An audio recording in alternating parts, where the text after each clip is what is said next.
बेबायदिनो गुबुन गुबुन जिल्ला बेबायदिनो गुबुन गुबुन फरायसालियाव मोनसे गुन उत्सव बियो सोलिगासिनो दङ। दा बे गुन उत्सव खुंनायखौ जोङो बरायो।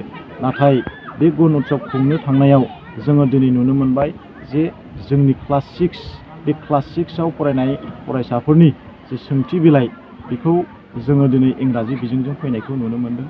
दा बेखायनो मा खारनाव इंराजि बिजोंजों बेबायदि कुइसनखौ हरदों जोङो बेखौ खोब मोनसे दुखु मोननाय फोरमायदों। दा बेखायनो जोङो आसाम सरकारखौ मोनसे दुखु मोननाय फोरमायो। बे जेंनाखौ लानानै थांनाय माखासे समनि सिगां दुलाराय बर' फरायसा आफाद आरो साहित्य सभा आसाम सरकारजों सावरायलायनायनि गेजेरजों बेखौ जोङो मोनसे समाधानाव फैबायमोन। आरो दिनै जोङो नुनो मोनदों नैबे गुन उत्सबनि समाव बियो मोनसे इंराजि बिजोंनि सोंथि बिलाइ बेखौ बिथांमोनहा मा थांखि आरो मा पलिसिनि थाखाय दिनै जोंनि बिमानि रावाव फरायबाय थानाय फरायसाफोरनि थाखाय बेखौ हरदों।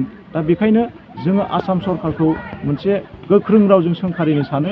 बिथांमोनहा जोंनि बिमानि रावाव फरायनाय बा जोंनि बिमा रावखौ जे बुथारनाय बियो मोनसे पलिसि लादों होननानै जोङो बेखौ साननो हायो। दा बेखायनो आसाम सरकारा जेब्लासिम जोंनि बिमानि रावाव क्लास 6नि साइन्स आरो मेथ्स बेखौ जेब्लासिम बिमानि रावाव बानायनानै हरा अब्लासिम जोङो नैबे गुन उत्सबआव जोङो क्लास 6नि जे गुन उत्सब जे फरिखा बेखौ जोङो बन्द' खालामनानै दोननाय जागोन। दा बेखिनि बाथ्राखौ लानानै जोङो खोब मोनसे सिरियास।